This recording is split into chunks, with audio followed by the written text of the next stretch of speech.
أشهد أن لا إله إلا الله وحده لا شريك له وأشهد أن محمدا عبده ورسوله أما بعد فأعوذ بالله من الشيطان الرجيم بسم الله الرحمن الرحيم الحمد لله رب العالمين الرحمن الرحيم مالك يوم الدين إياك نعبد وإياك نستعين اهدنا الصراط المستقيم صراط الذين أنعمت عليهم غير المغضوب عليهم ولا الضالين ওদের যুদ্ধের ঘটনাবলীর প্রেক্ষাপটে সাহাবেদের আত্মত্যাগ, কুরবানি এবং তাদের রাসূল প্রেমের উদাহরণ তুলে ধরেছিলাম। তাতে হযরত আলীর বীরত্বের উল্লেখ পাওয়া যায়। হযরত আলী সম্পর্কে রায়তে রয়েছে যে ওহদের যুদ্ধের সময় যখন ইবনে কামিয়া হযরত মুসাব বিন উমাইরকে শহীদ করে, সে মনে করে যে আমি মুহাম্মদ সাল্লাল্লাহু আলাইহি ওয়াসাল্লামকে শহীদ করেছি। এরপর সে কুরাইশের কাছে ফিরে গিয়ে বলে যে আমি মুহাম্মদকে শহীদ করেছি। হযরত মুসাব যখন শহীদ হন, হুজুর সাল্লাল্লাহু আলাইহি ওয়াসাল্লাম পতাকা হযরত আলীর হাতে তুলে দেন। হযরত আলী এবং অন্য মুসলমানরা যুদ্ধ করেন। হযরত আলী একে একে কাফের পতাকাবাহীদের ধরাশায়ী করেন। হুজুর সাল্লাল্লাহু আলাইহি ওয়াসাল্লাম কাফেরদের একটি জামাত দেখে হযরত আলীকে তাদের উপর হামলা করার নির্দেশ দেন। হযরত আলী আমর বিন আব্দুল্লাহ জামিকে হত্যা করেন এবং তাদেরকে ছত্রভঙ্গ করে দেন। এরপর তিনি কাফেরদের অন্যান্য দলের উপর আক্রমণের নির্দেশ দেন। হযরত আলী সায়বা বিন মালিককেও হত্যা করেন। তখন জিবরাইল বলেন, হে আল্লাহ রাসূল সাল্লাল্লাহু আলাইহি ওয়াসাল্লাম, নিশ্চয় এই ব্যক্তি সহানুভূতির যোগ্য। অর্থাৎ হযরত আলী সম্পর্কে কথা বলেছেন। মহানবী সাল্লাল্লাহু আলাইহি ওয়াসাল্লাম বলেন, হ্যাঁ, আলী আমা হতে আর আমি আলী হতে। জিবরাইল বলেন, আমি আপনাদের উভয়ের সাথে সম্পর্ক রাখি।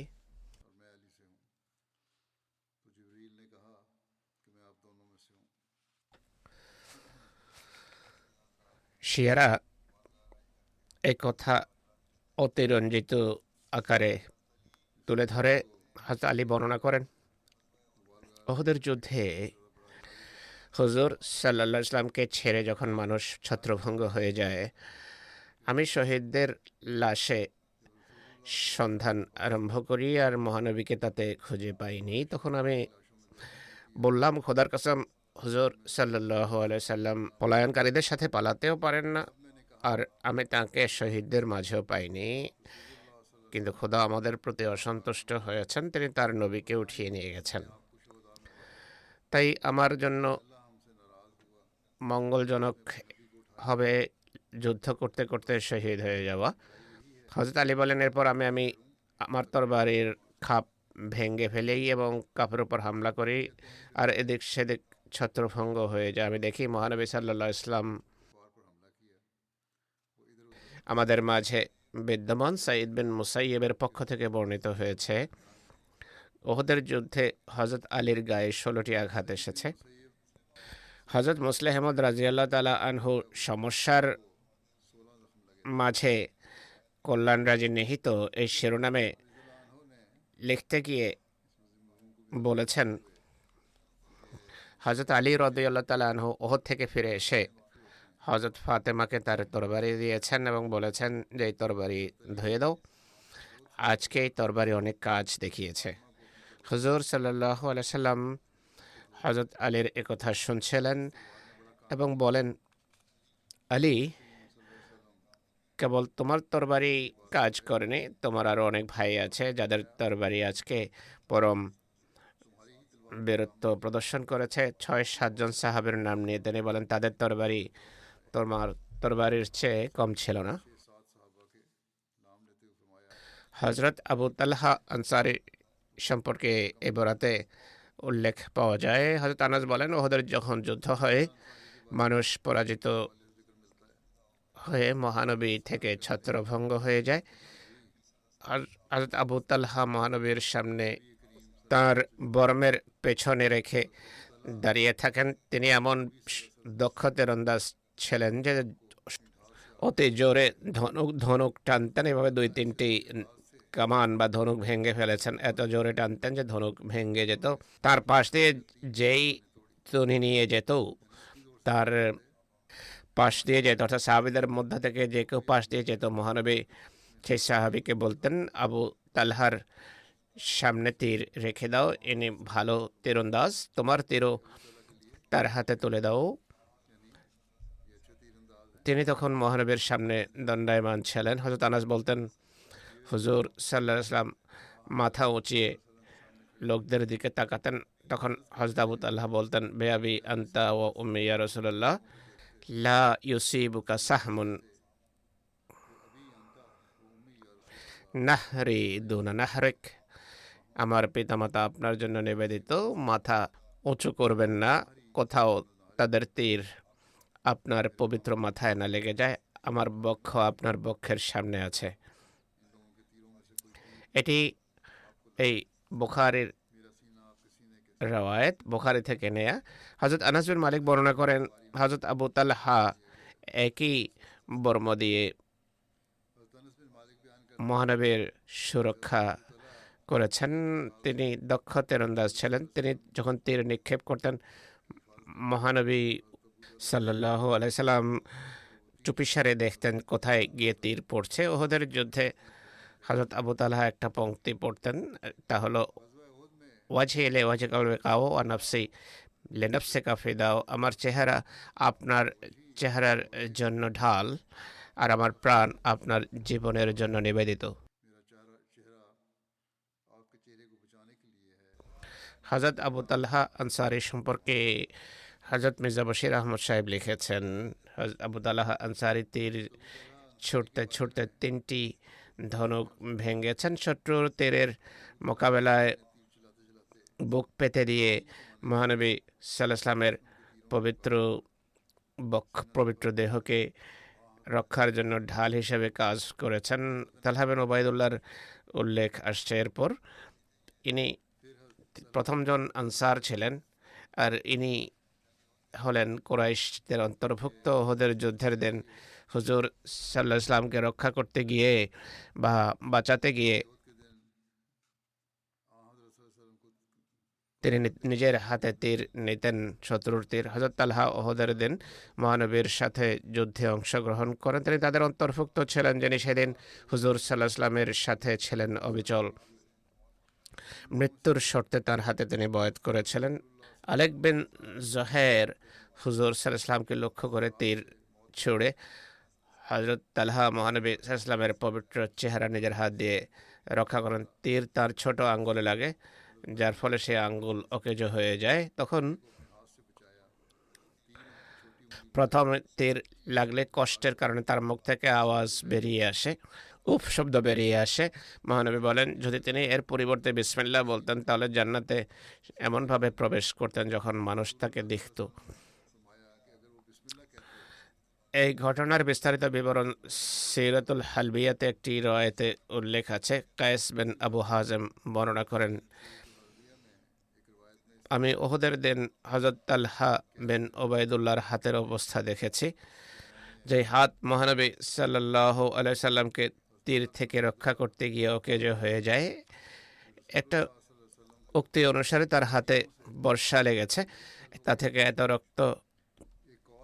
রক্তক্ষরণ হয় যে তিনি বেহুশ হয়ে যান। হযরত আবু বকর রাদিয়াল্লাহু তাআলা আনহু তার চেহারায় পানির ছিটা দেন, এরপর তার চেতনা ফিরে আসে। চেতনা ফিরে পেতেই সর্বপ্রথম জিজ্ঞেস করেন মহানবী কেমন আছেন। হযরত আবু বকর প্রত্যুত্তরে তাকে বলেন যে তিনি ভালো আছেন, তিনি আমাকে আপনার কাছে পাঠিয়েছেন। হযরত আল্লাহ বলেন, আলহামদুলিল্লাহ, কুল্লু মুসিবাতিন বাদাহু জালাল। সব প্রশংসা আল্লাহ তাআলার, সব সমস্যা মহানবী সাল্লাল্লাহু আলাইহি ওয়াসাল্লাম যদি নিরাপদ থাকেন তাহলে তুচ্ছ। हर मुसीबत आप सल्लल्लाहु अलैहि वसल्लम के बाद छोटी है। আয়েশা এবং উম্মে ইসহাক যারা হযরত তালহার কন্যা ছিলেন তাদের উভয়ই বর্ণনা করেছেন, ওহদের যুদ্ধের দিন আমাদের পিতার গায়ে 24টি আঘাত আসে। একটি ছিল মাথায়, পায়ের রোগ কেটে গিয়েছিল, আঙ্গুল তার অকেজো হয়ে গিয়েছিল, বাকি ক্ষত ছিল দেহে। তিনি অচেতন ছিলেন, বেহুশ হয়ে পড়েছিলেন। মহানবীর সামনের দুটো দাঁত ভেঙে গিয়েছিল, তার পবিত্র চেহারা ক্ষতবিক্ষত ছিল, তিনিও বেহুশ হয়ে যান। হযরত আল্লাহ তাকে উঠিয়ে তার পিঠে সেভাবে পেছনে যেতে থাকেন যে যখনই মুশরিকদের কাউকে দেখতেন তার সাথে যুদ্ধ করতেন, আর যুদ্ধ করতে করতে তাকে গিরিপথে নিয়ে যান এবং কোনো কিছুর ভরে তাকে বসিয়ে দেন।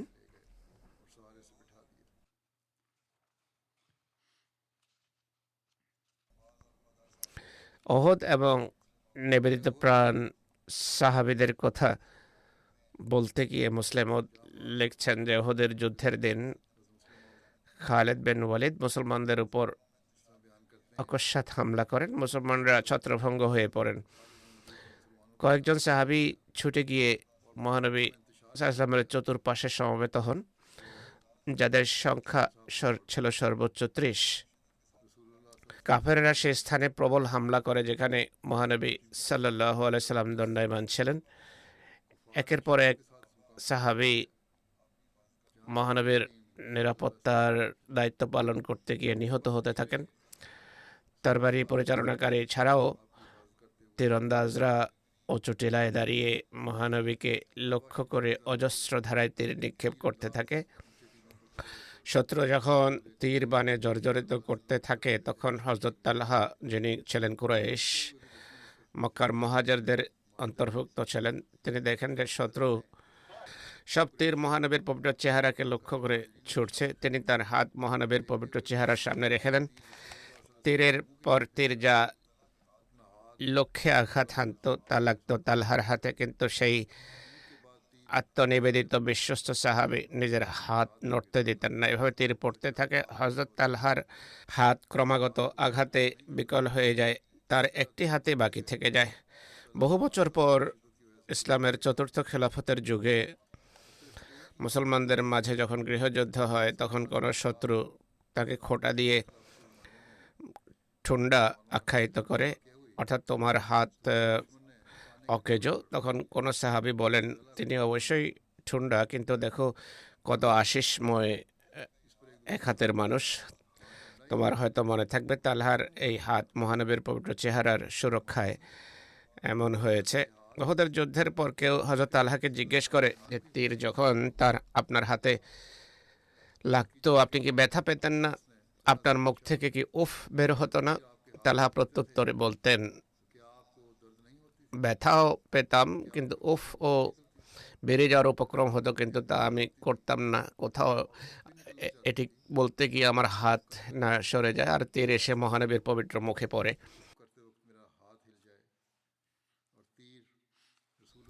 হযরত সাদ বিন আবি ওয়াক্কাস রাদিয়াল্লাহু তাআলা আনহু সেসব নিবেদিত প্রাণ সাহাবীর একজন ছিলেন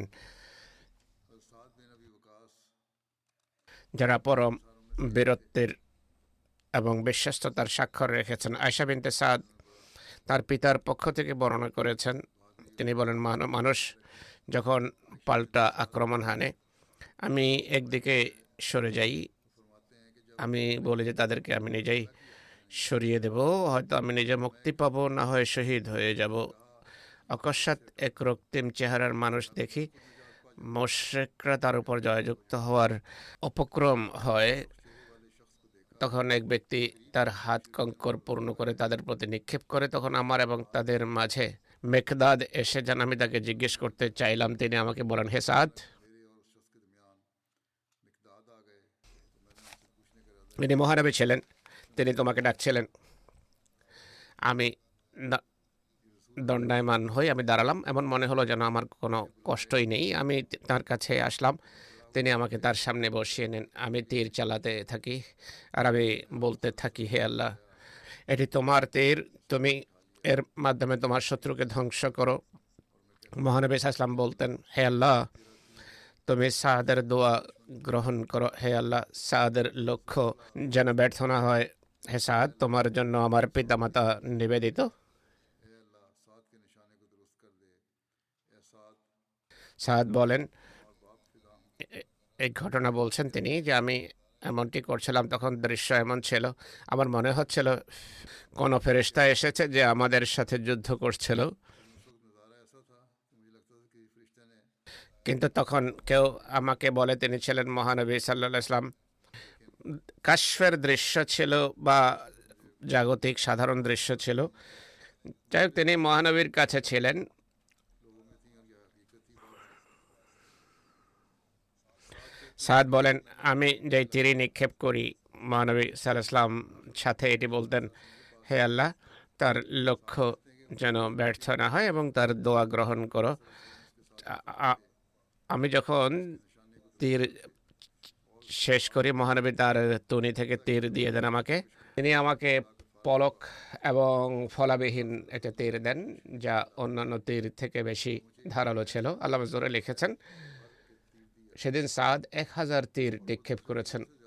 ওহদের যুদ্ধের সময় अल्लामा ज़ोहरी ने लिखा है कि इस दिन साद ने 1000 तीर चलाए। হুজুর সাল্লাহ ইসলামের কাছে যখন उहद के मौके पर অবিচল সাহাবের সংখ্যা অনেক কমে যায়, তখন সাদ বিন আবি ওয়াক্কাস সম্পর্কে সিরাত খাতামান নবীনে মির্জা বশির আহমদ সাহেব লিখেছেন যে সাদ বিন ওয়াক্কাসকে মহানবী স্বয়ং তীর ধরাতেন, তীর তুলে দিতেন। হযরত সাদ সেই তীর বৃষ্টির মতো শত্রুকে লক্ষ্য করে নিক্ষেপ করেন। একবার মহানবী হযরত সাদকে বলেন, তোমার জন্য আমার পিতামাতা নিবেদিত, তুমি অনবরত তীর নিক্ষেপ করতে থাকো। সাদ জীবনের শেষ নিঃশ্বাস পর্যন্ত অত্যন্ত গর্বের সাথে এই কথাগুলো বলতেন। এক রওয়ায়েতে আছে, হযরত সাদ বিন আবি ওয়াক্কাস বলেন, মহানবী সাল্লাল্লাহু আলাইহি ওয়াসাল্লাম ওহদের যুদ্ধের দিন তার তুনি থেকে তীর বের করে আমার সামনে ছড়িয়ে দেন, আর তিনি সাল্লাল্লাহু আলাইহি ওয়াসাল্লাম বলেন, তীর নিক্ষেপ করো, তোমার জন্য আমার পিতামাতা নিবেদিত, হে সাদ। হযরত আলী বলেন, আমি হযরত সাদ বিন আবি ওয়াক্কাস ছাড়া মহানবীকে অন্য কারো পক্ষে পিতামাতা নিবেদিত হওয়ার দোয়া দেননি, অন্য কাউকে এই দোয়া দেননি। তিনি হযরত সাদকে সম্বোধন করে ওহদের যুদ্ধের সময় বলেছিলেন যে আমার পিতামাতা তোমার জন্য নিবেদিত। তীর অনবরত নিক্ষেপ করতে থাকো, হে শক্তিশালী যুবক, তুমি তীর চালিয়ে যাও, তীর ছুটতে থাকো। কিন্তু বুখারী শরীফে আরও একটি রওয়ায়াত আছে,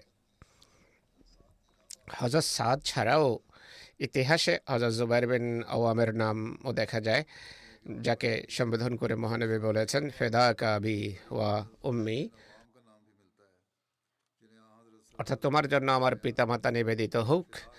একইভাবে হযরত আবু দুজানার আত্মত্যাগের দৃষ্টান্ত দেখা যায়। একটি রওয়ায়াত অনুসারে ওহদের যুদ্ধে হযরত আবু দুজানা হুজুর সাল্লাল্লাহু আলাইহি ওয়াসাল্লামের সুরক্ষায় তার ঢাল হিসেবে কাজ করছিলেন। মহানবীর সামনে এসে যান, তার দিকে মুখ করে দাঁড়িয়ে যান, যেই তীরে আসতো হযরত আবু দুজানার কোমরে লাগতো। তিনি ঝুঁকে দাঁড়িয়েছিলেন, সব তীর তার কোমরে নিচ্ছিলেন, তার কোমরে বহু তীর বিদ্ধ হয়।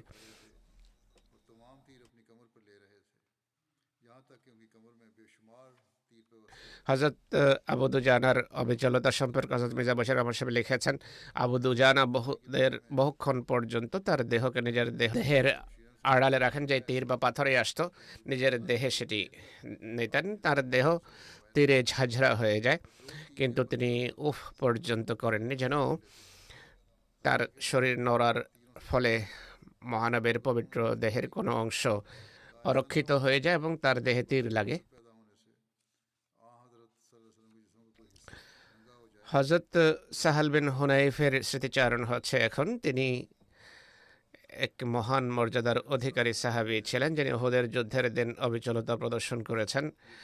সেদিন মৃত্যুর শর্তে মহানবীর হাতে তিনি বয়াত করেছিলেন।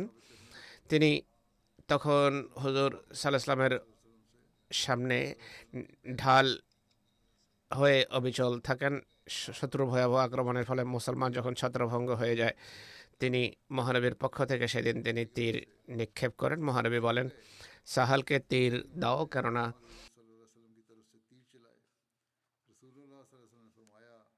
তীর চালানো তার জন্য সহজ। এক ভদ্র মহিলার উল্লেখ পাওয়া যায়, মহিলা সাহাবীর কথা, যার নাম ছিল হযরত উম্মে আম্মারা। ওহদের যুদ্ধে বীরত্বের পরম স্বাক্ষর রেখেছেন তিনি। বীরত্বের এই স্বাক্ষর প্রদর্শনকারী বিশ্বস্ত আত্মনিবেদিত এক মহিলা সাহাবী ছিলেন তিনি। তার পুরো নাম হলো উম্মে আম্মারা মাআজানিয়া। इनका पूरा नाम उम्मे अमारा उमारा माजिनिया था। तो उम्मे अमारा का नाम তার আসল নাম ছিল নুসাইবা। হযরত যায়েদ বিন আসেমের স্ত্রী ছিলেন। তিনি বর্ণনা করেন, ওহদের যুদ্ধের সময় আমি এটি দেখার জন্য বের হই যে মানুষ কি করছে। আমার কাছে পানি ভরা একটি মশক ছিল, যা আহত লোকদের পান করানোর জন্য আমি নিয়েছিলাম। এক পর্যায়ে আমি মহানবী সাল্লাল্লাহু আলাইহি ওয়াসাল্লামের কাছে পৌঁছে যাই। তখন তিনি সাহাবী পরিবেষ্টিত ছিলেন। তখন মুসলমানদের পাল্লা ছিল ভারী। যুদ্ধের প্রথম দিকের চিত্র এটি। হঠাৎ করে সাহাবীরা ছত্রভঙ্গ হয়ে যান, অর্থাৎ গিরিপথ ছেড়ে দেওয়ার পরের কথা এটি। তখন মুশরিকরা পেছন থেকে এসে আকস্মিক হামলা করে। চতুর্দিক থেকে মুশরিকরা মহানবীর উপর আক্রমণ হানে। এই পরিস্থিতি দেখে আমি দাঁড়িয়ে যুদ্ধ করতে থাকি। আমি তরবারির মাধ্যমে শত্রুদের তার কাছে আসা থেকে প্রতিহত করছিলাম। একই সাথে আমি আমার ধনুক থেকে তীরও ছুটছিলাম। এক পর্যায়ে আমি আহত হয়ে যাই। তার কাঁধে গভীর আঘাত আসে। তাকে যখন জিজ্ঞেস করা হয় কে তোমাকে আহত করেছে, তিনি বলেন, ইবনে কামিয়া আমাকে আহত করেছে। হযরত উম্মে আম্মারা বর্ণনা করেন, হঠাৎ করে মুসলমানরা যখন ছত্রভঙ্গ হয়ে যায় মহানবীকে ছেড়ে, তখন এ বলে সে এগিয়ে আসে উম্মে কামিয়া যে মোহাম্মদ কোথায়, আমাকে দেখাও। কেননা আজকে যদি মোহাম্মদ রক্ষা পায়, বেঁচে যায়, তাহলে ধরে নিতে পারো যে আমি আমি আমি মরে যাব। অর্থাৎ আজকে হয়তো মোহাম্মদ থাকবে, না হয় আমি থাকব। সে যখন কাছে আসে, তখন আমি এবং মুসআব বিন উমাইর তার পথে বাদ সাধি। সে আমার উপর তখন হামলা করে, আমাকে আঘাত করে। তার আঘাতেরই এটি চিহ্ন আমার কাঁধে। আমি বেশ কয়েকবার তার উপর আঘাত করি, কিন্তু খোদার সেই শত্রু দুটো বর্ম পরিহিত ছিল। কোনো কোনো আলেম লিখেছে যে ওহদের যুদ্ধের সময় নুসাইবা, তার স্বামী হযরত যায়েদ বিন আসেম এবং তাদের উভয় পুত্র খুবাইব এবং আবদুল্লাহ সবাই যুদ্ধের জন্য গিয়েছেন। আর মহানবী সাল্লাল্লাহু আলাইহি ওয়াসাল্লাম তাদের সবাইকে বলেছেন, আল্লাহ তাআলা তোমাদের ঘরের সবার প্রতি রহমত বাড়ি বর্ষণ করুন। একটি রওয়ায়াতে রয়েছে যে আল্লাহ তাআলা তোমাদের ঘরের লোকদের উপর বরকত নাযিল করুন। एक रवायत है कि अल्लाह ताला तुम्हारे घराने में बरकत अता फरमाए। হুজুর সাল্লাল্লাহু আলাইহি ওয়াসাল্লাম এই যে দোয়া করেছেন, হযরত উম্মে আম্মারা বানু সাইবা তিনি সাল্লাল্লাহু আলাইহি ওয়াসাল্লামকে বলেন যে আমাদের জন্য খোদার কাছে দোয়া করুন, আমরা যেন জান্নাতে আপনার সাথী হতে পারি। হে আল্লাহ রাসূল, তিনি সাল্লাল্লাহু আলাইহি ওয়াসাল্লাম দোয়া করে বলেন, হে আল্লাহ, তাদেরকে জান্নাতে আমার সাথী বানিয়ে দাও। তখন হযরত উম্মে আম্মারা বলেন, এখন আমি পৃথিবীতে আমার কি হয় সে বিষয়ে ভ্রুক্ষেপ করি না। আমি দোয়া পেয়ে গেছি মহানবীর, এটি আমার জন্য যথেষ্ট। মহানবী তার সম্পর্কে বলেছেন, ওহদের যুদ্ধের দিন আমি ডানে বামে যেদিকেই তাকাতাম তাকেই দেখতাম আমার নিরাপত্তার জন্য শত্রুর সাথে যুদ্ধ করছেন। ওহদের যুদ্ধে হযরত উম্মে আম্মারার গায়ে 12টি আঘাত আসে, যেগুলোর মাঝে বর্ষা এবং তরবারির আঘাতও ছিল। হজরত উম্মে আমারা সম্পর্কে হজরত মির্জা বশির আহমদ সাহেব লিখেছেন, এক মুসলমান নারী যার নাম ছিল উম্মে আমারা তরবারি হাতে নিয়ে শত্রুকে মেরে কেটে এক পর্যায়ে মহানবীর কাছে পৌঁছেন। তখন আবদুল্লাহ বিন কাবিয়ান তার উপর আঘাত করার জন্য এগিয়ে আসছিল। মুসলমান নারী তাৎক্ষণিকভাবে এগিয়ে আসেন, সে আঘাত নিজের গায়ে নেন আর এরপর তরবারি নিয়ে তার উপর হামলা করে। কিন্তু সে ডবল বর্ম পরিহিত পুরুষ ছিল আর ইনি ছিলেন এক দুর্বল নারী, তাই তার আঘাত কার্যকরী হয়নি। ইবনে কামিয়া গর্জন করে মুসলমানদের সারি বিদীর্ণ করে এগিয়ে আসে। সাহাবীদের বাধা দেওয়ার পূর্বেই হুজুর সাল্লাল্লাহু আলাইহি ওয়াসাল্লামের কাছে পৌঁছে যায় আর পৌঁছেই এত জোরে এবং নির্দয়ভাবে তার পবিত্র চেহারায় আঘাত করে যে সাহাবীদের হৃদয় কেঁপে ওঠে। আত্মনিবেদিত বা নিবেদিত প্রাণ তালহা এগিয়ে এসে সে আঘাত নিজের হাতে নেন, কিন্তু ইবনে কামিয়ার তরবারি তার হাত কেটে হুজুর সাল্লামের পাশে আঘাত করে। আল্লাহ তাআলার কৃপায় মহানবী সাল্লাম আহত হননি, কিন্তু কেননা হুজুর সাল্লাম দুটো বর্ম পরিহিত ছিলেন আর তালহার আত্মত্যাগের ফলে তার হামলার ভয়াবহতা কমে যায়। কিন্তু এই আঘাতে মহানবী সাল্লাল্লাহু আলাইহি ওয়াসাল্লাম মাটিতে পড়ে যান। ইবনে কামিয়া আনন্দে নারা উচ্চকিত করে যে আমি মোহাম্মদ সাল্লাল্লাহু আলাইহি ওয়াসাল্লামকে হত্যা করেছে। ইবনে কামিয়া হুজুর সাল্লাল্লাহু আলাইহি ওয়াসাল্লামের উপর আঘাত করে আনন্দের আতিশয্যে নারা উচ্চকিত করে পেছনে চলে যায় এবং ধরে নেয় যে আমি হজরত মোহাম্মদ সাল্লাল্লাহু আলাইহি ওয়াসাল্লামকে হত্যা করেছে। কিন্তু মহানবী যখন পড়ে যান, হজরত আলী এবং তালহা তাৎক্ষণিকভাবে তাকে ওঠান আর এটি দেখে মুসলমানদের হতোদ্যম চেহারা আনন্দে ঝলমল করে ওঠে যে আমাদের প্রিয় রাসূল সাল্লাল্লাহু আলাইহি ওয়াসাল্লাম জীবিত এবং নিরাপদ। যুদ্ধের ভয়াবহতা ধীরে ধীরে কমতে থাকে, কারণ কাফেররা এই মিথ্যা আত্মপ্রসাদ নিয়ে কিছুটা যুদ্ধের ভয়াবহতা কমিয়ে দেয় যে মোহাম্মদ শহীদ হয়ে গেছেন, তাই যুদ্ধের দিক থেকে মনোযোগ সরিয়ে তারা নিজেদের সৈন্যদের দেখাশোনা এবং মুসলমান লাশ বিকৃত করার কাজে রত হয়। অপরদিকে মুসলমানরা ছত্রভঙ্গ হয়ে গিয়েছিল। সেই অবস্থায় যুদ্ধে আবু সুফিয়ানের সাথে কথাবার্তা বা বাক্যালাপের উল্লেখও পাওয়া যায়। ওহদের যুদ্ধের দিন যখন মহানবী সাল্লাল্লাহু আলাইহি ওয়াসাল্লাম সাহাবীদের সাথে পাহাড়ে আরোহণ করেন, কাফেররাও তার পেছনে আসে। বুখারীর রায়াত হলো আবু সুফিয়ান 3 বার চিৎকার করে বা ডেকে বলে, তোমাদের মাঝে কি মুহাম্মদ সাল্লাল্লাহু আলাইহি ওয়াসাল্লাম আছেন? মহানবী সাহাবীদেরকে উত্তর দিতে নিষেধ করেন। এরপর 3 বার ডেকে সে জিজ্ঞেস করে, মানুষের মাঝে বা তোমাদের মাঝে আবু কাহাফার পুত্র অর্থাৎ আবু বকর আছে কি? এরপর 3 বার জিজ্ঞেস করে, তোমাদের মাঝে ইবনে খাত্তাব আছে কি অর্থাৎ ওমর আছে কি? এরপর সে নিজের সাথীদের কাছে ফিরে যায় এবং বলে, এরা সবাই তো মারা গেছে। এই কথা শুনে হযরত ওমর নিজেকে নিয়ন্ত্রণ করতে পারেননি এবং বলেন, হে আল্লাহর শত্রু, খোদার কসম তুমি মিথ্যা বলেছ। যাদের নাম নিয়েছ তারা সবাই এখন জীবিত। তোমার জন্য এখনো এমন অনেক কিছু বাকি আছে যা তোমার কাছে হবে অপছন্দনীয়। বুখারীর রায়াত আবু সুফিয়ান বলে, এই যুদ্ধ বদরের যুদ্ধেরই প্রতিশোধ। যুদ্ধ দোলকের মতো হয়ে থাকে বা বালতির মতো হয়ে থাকে, কখনো এক পাশের জয় কখনো অপর পাশের জয়। তোমাদের মাঝে এমন কিছু লাশ তোমরা পাবে যাদের নাক কান কাটা হয়েছে অর্থাৎ অঙ্গচ্ছেদ করা হয়েছে। সে বলে, আমি অবশ্যই এর নির্দেশ দিইনি, কিন্তু এটি আমার কাছে অপছন্দনীয় মনে হয়নি। এরপর সে রণসঙ্গীত গাইতে থাকে যে ওলো হুবল, ওলো হুবল, হুবলের জয়, হুবলের জয়। মহানবী সাল্লাল্লাহু বলেন যে তোমরা কি এখন একে উত্তর দেবে না হে মুসলমানগণ? সাহাবেরা যে বলেন যে হে আল্লাহ রসুল, কি বলবো প্রত্যুত্তরে? হুজুর সাল্লাল্লাহু বলেন, বলো আল্লাহু আলা ওয়া আজাল, আল্লাহ সবচেয়ে মহান এবং সবচেয়ে বড় মহান মর্যাদার অধিকারী। এরপর আবু সুফিয়ান বলে, আমাদের উজ্জা প্রতিমা আছে, তোমাদের কোনো উজ্জা নেই। মহানবী সাল্লাল্লাহু এটি শুনে বলেন, তোমরা কি উত্তর দেবে না তাকে? হযরত বারা বিন আযিব রাদিয়াল্লাহু আনহু বলেন, সাহাবীরা নিবেদন করেন, হে আল্লাহর রাসূল, আমরা প্রত্যুত্তরে কি বলবো তাকে? তিনি সাল্লাল্লাহু বলেন, তোমরা বলো আল্লাহ মাওলানা ওয়ালা মাওলা লাকুম, আল্লাহ আমাদের সাহায্যকারী, তোমাদের কোনো সাহায্যকারী নেই। এরপর আবু সুফিয়ান মুসলমানদের সম্বোধন করে বলে যে আগামী বছর বদরের প্রান্তরে আবার তোমাদের সাথে দেখা হবে। তখন মহানবী সাল্লাম সাহাবীদের একজনকে বলেন, তাকে উত্তরে বলো, হ্যাঁ বলো তো যে তোমাদের সাথে আমাদের সেখানে দেখা হবে, এই প্রতিশ্রুতি রইল। রাসূলুল্লাহ চ্যালেঞ্জ গ্রহণ করেন।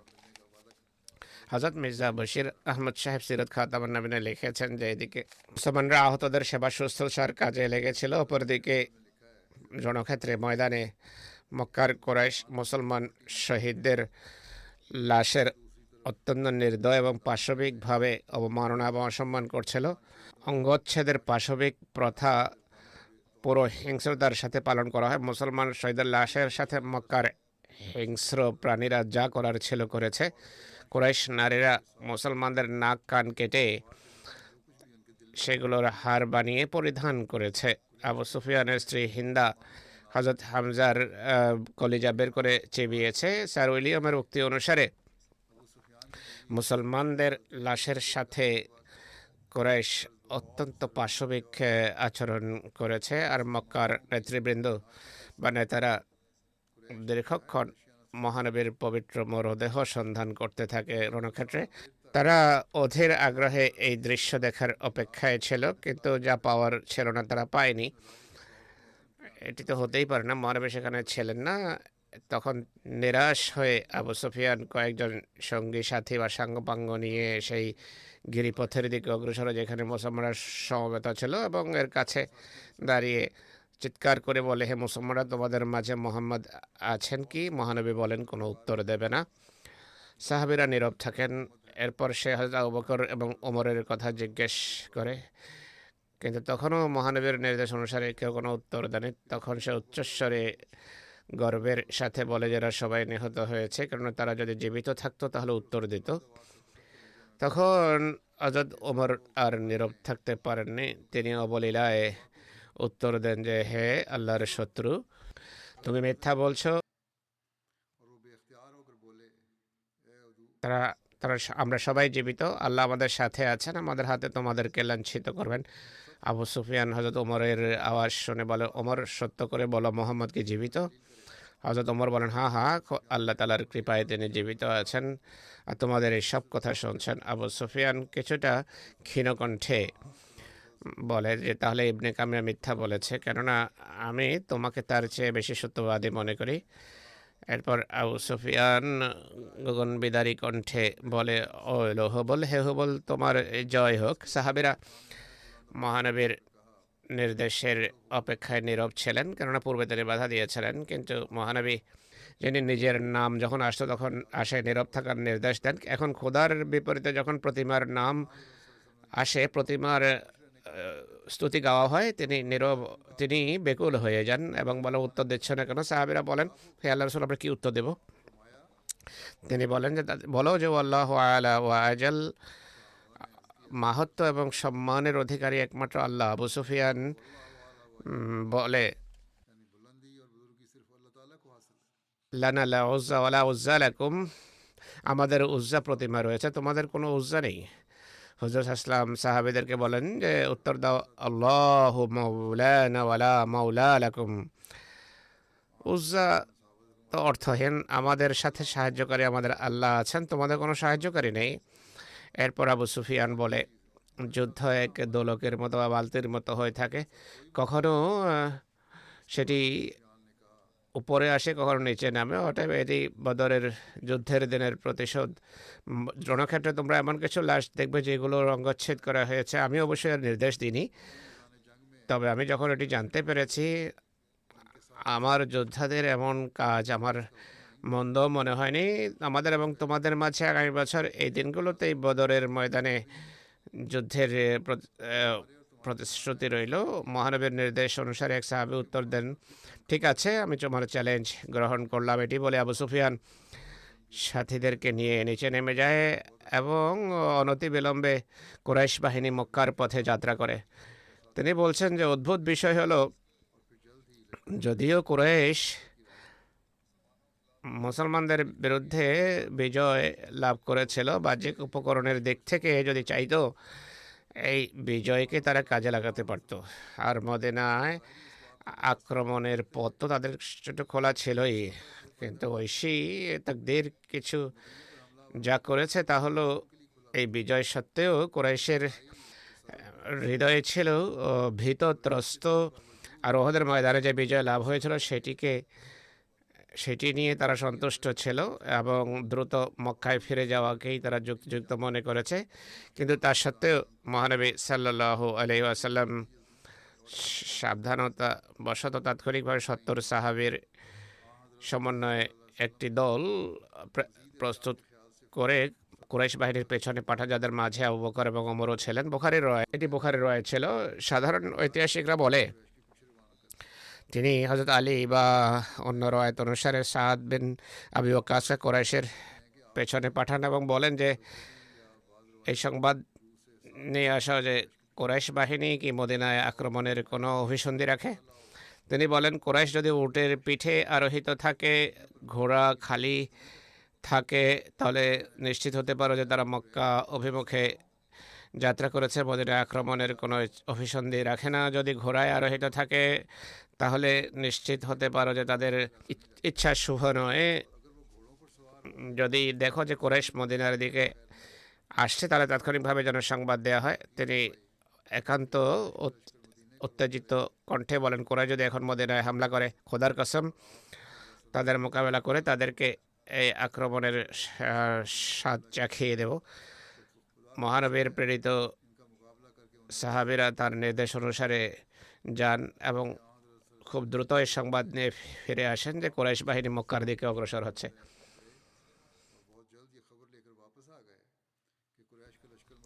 হযরত মুসলেহ মওদ রাদিয়াল্লাহু তাআলা আনহু মহানবীর আহত হওয়া এবং চেতনা হারিয়ে ফেলা এবং তারপরের ঘটনা উল্লেখ করে বলেন যে স্বল্পক্ষণের ভিতর মহানবী চেতনা ফিরে পান। সাহাবীরা রণক্ষেত্রে সর্বত্র লোকদের সমবেত করার জন্য লোক পাঠায়। ছত্রভঙ্গ সৈন্য একত্রিত হয়, আবার মহানবী তাদেরকে নিয়ে গিরিপথে চলে যান। রয়ে যা সব সৈন্য যখন গিরিপথে সমবেত হন, আবু সুফিয়ান গগন বিদারী কণ্ঠে বলে, আমরা মুহাম্মদ সাল্লাল্লাহু আলাইহি ওয়াসাল্লামকে হত্যা করেছি। হুজুর সাল্লাল্লাহু আলাইহি ওয়াসাল্লাম আবু সুফিয়ানের কথার কোনো উত্তর দেননি। কোথাও শত্রু বাস্তব অবস্থা অবগত হয়ে আবার হামলা করে বসে, আর আহত মুসলমানরা পুনরায় শত্রুর আক্রমণের লক্ষ্যে পরিণত হয়। ইসলামী বাহিনীর পক্ষ থেকে যখন কোনো উত্তর পায়নি, তারা আবু সুফিয়ান নিশ্চিত হয়ে যায় যে তার ধারণা সঠিক। সে উচ্চস্বরে বলে, আমরা আবু বকরকেও হত্যা করেছি। হুজুর সাল্লাল্লাহু আলাইহি ওয়াসাল্লাম আবু বকরকেও নির্দেশ দেন যে কোনো উত্তর দেওয়ার প্রয়োজন নেই। এরপর আবু সুফিয়ান বলে, আমরা ওমরকেও হত্যা করেছি। হযরত ওমর, যিনি খুবই আবেগপ্রবণ মানুষ ছিলেন, তিনি প্রত্যুত্তরে বলতে চান যে আল্লাহর ফজলে আমরা জীবিত আর তোমার মোকাবেলা করার জন্য প্রস্তুত। কিন্তু হুজুর সাল্লাল্লাহু আলাইহি ওয়াসাল্লাম তাকে উত্তর দিতে বারণ করেন যে মুসলমানদের কষ্টের মুখে ঠেলে দিও না, আর নীরব থাকো। কাফেরদের দৃঢ় বিশ্বাস জন্মে যে ইসলামের প্রতিষ্ঠাতা এবং তার ডান এবং বাম বাহুকে আমরা কেটে ফেলেছি। তখন আবু সুফিয়ান এবং তার সাথীরা আনন্দে নারা উচ্চকিত করে যে ও লহুবল, ও লহুবল, আমাদের সম্মানিত প্রতিমা উবলের সম্মান প্রতিষ্ঠিত হয়েছে, আজকে সে ইসলামকে নিশ্চিহ্ন করে দিয়েছে। হযরত মুসলিম বলছেন যে একই মুহাম্মদ সাল্লাল্লাহু আলাইহি সাল্লাম, যিনি তার মৃত্যুর ঘোষণা আবু বকরের মৃত্যু আর ওমরের মৃত্যুর ঘোষণা শুনে নীরব থাকার নসিহত করছিলেন যে কোথাও আহত মুসলমানরা পুনরায় মুসলমানের উপর কাফের বাইরে হামলা করবে আর মুষ্টিভর মুসলমান শহীদ হয়ে যাবে। কিন্তু যখন খোদার সম্মানের প্রশ্ন আসে এবং শিরকের নারা রণক্ষেত্রে উচ্চকিত করা হয়, তখন তার পবিত্র আত্মা বেকুল হয়ে যায়। তিনি পরম উত্তেজনার সাথে সাহাবীদের লক্ষ্য করে বলেন, তোমরা উত্তর দিচ্ছ না কেন? সাহাবীরা বলেন, হে আল্লাহর রাসূল, আমরা কি উত্তর দেব? তিনি বলেন, বলো আল্লাহু আলা ওয়া আজাল, আল্লাহু আলা ওয়া আজাল। মিথ্যা বলছো যে হুবলের জয় হয়েছে, তোমার কথা মিথ্যা। আল্লাহ এক অদ্বিতীয়ই, সবচেয়ে সম্মানিত, তার পবিত্র মহিমা সর্বোচ্চ। এভাবে তিনি জীবিত থাকার সংবাদ শত্রুর কাছে পৌঁছে দেন।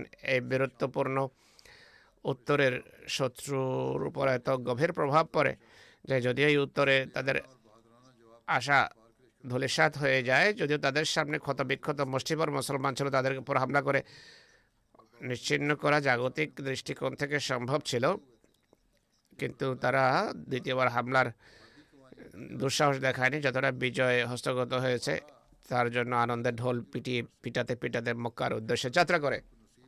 মুসলিম মত বিভিন্ন আঙ্গিকে এই ঘটনা বিভিন্ন জায়গায় বর্ণনা করেছেন, যা ভবিষ্যতে আপনাদের সামনে ইনশাল্লাহ তুলে ধরবো। এখন আমি আমার রীতি অনুসারে দোয়ার জন্য যেভাবে বলে থাকি বলছি যে ফিলিস্তিনিদের সার্বিক অবস্থার জন্য দোয়া অব্যাহত রাখুন। শুনেছি গাজায় হয়তো যুদ্ধবিরতি বা যুদ্ধ বন্ধ করার চেষ্টা চলছে, হয়তো ইসরায়েলি সরকার কিছুটা মেনে নেবে, কিন্তু লেবানন সীমান্তে যুদ্ধ ছড়ানোর আশঙ্কা দেখা দিচ্ছে। এর প্রভাব তখন পশ্চিম তীরের ফিলিস্তিনিদের উপরও পড়বে।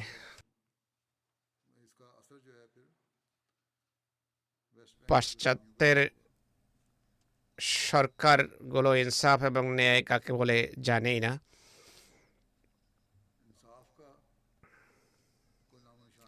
তাদের নিজস্ব লেখকরা এখন পরিষ্কার ভাষায় লিখছে যে চরম অন্যায় এবং নির্যাতন করা হয়েছে। আমেরিকার নেতারা শুধু তাদের অর্থনীতিকে চাঙ্গা করার জন্য যুদ্ধ অব্যাহত রেখেছে, আর এই কারণে তাদের আয় রোজগার বাড়ছে, কেননা তাদের অস্ত্রের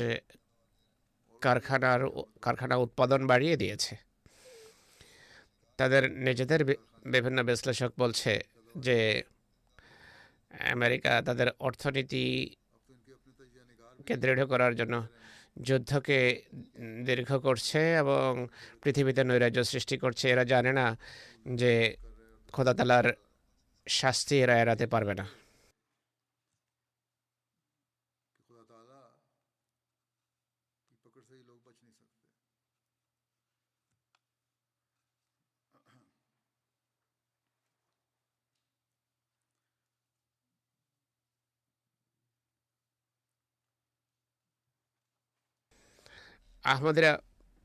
আহমদীদের উচিত দোয়া এবং যোগাযোগের মাধ্যমে ধ্বংসযজ্ঞ থেকে বাঁচার জন্য ভূমিকা পালন করা। সম্প্রতি এই সংবাদও এসেছে যে আমেরিকা এবং যুক্তরাজ্য জাতিসংঘের এজেন্সিকে আর্থিক সাহায্য দেওয়া বন্ধ করে দিয়েছে, অস্বীকার করেছে। এই কারণে যে এই অজুহাতে যে তাদের 11-12 মানুষের হামাসের সাথে সম্পর্ক ছিল, আর এই কারণে তারা যে অত্যাচার করছে তা হলো ফিলিস্তিনদের সাহায্য করা যাবে না। আর এর একমাত্র উদ্দেশ্য হলো তাদেরকে বাধ্য করা, এছাড়া আর কোনো উদ্দেশ্য নেই। আশ্চর্যের বিষয় হলো পাশ্চাত্য যদি সাহায্য বন্ধ করে থাকে, এই ধরনের কোনো সংবাদ আমরা পাচ্ছি না যে তেল সমৃদ্ধ মুসলমান দেশগুলো কেন এই ঘোষণা দেয় না যে আমরা সাহায্য করব। জাতিসংঘ এজেন্সি বলেছে যে সাহায্য যদি না আসে ফেব্রুয়ারির পর আমরা কোনো সাহায্য অব্যাহত রাখতে পারবো না। আল্লাহ তাআলা মুসলমান দেশগুলোকে শস্য ভূমিকা পালন করার তৌফিক দান করুন এবং পৃথিবী থেকে নৈরাজ্য যেন দূরীভূত হয়। ইরানের সাথে যুদ্ধের আশঙ্কাও বৃদ্ধি পাচ্ছে। একইভাবে ইয়েমেনের আহমদীদের জন্য দোয়া করুন। আমাদের একজন নিবেদিত প্রাণ আহমদী বন্দী অবস্থায় বা নজরবন্দি অবস্থায় চিকিৎসার সুযোগ না থাকার কারণে ইন্তেকাল করেছেন। সঠিক তথ্য পাওয়া কঠিন, যাই হোক তাদের জন্য দোয়া করুন যারা সমস্যা কবলিত। এর বিস্তারিত সংবাদ যখন আসবে মরহুমের জানাজাও পড়াবো। পাকিস্তানের আহমদীদের জন্য দোয়া করুন। রাজনৈতিক স্বার্থ সিদ্ধির জন্য সেখানে আহমদীদেরকে অত্যাচারের লক্ষ্যে পরিণত করা হয়। কত উগ্রপন্থী দলের পক্ষ থেকেও জামাতের আশঙ্কা রয়েছে।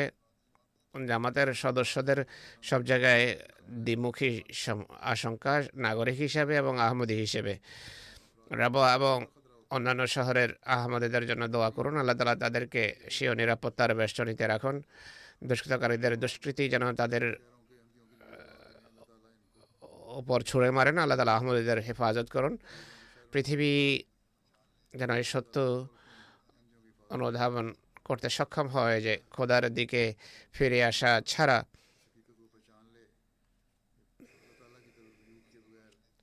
আর কোনো পথ বাকি নেই।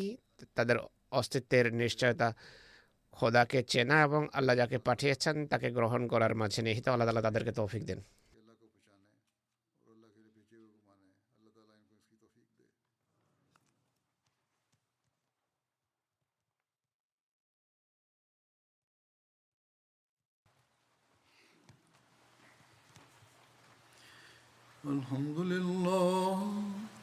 الحمد لله نحمده ونستعينه ونستغفره ونؤمن به ونتوكل عليه ونعوذ بالله من شرور أنفسنا ومن سيئات أعمالنا من يهده الله فلا مضل له ومن يضلل فلا هادي له ونشهد أن لا إله إلا الله ونشهد أن محمدا عبده ورسوله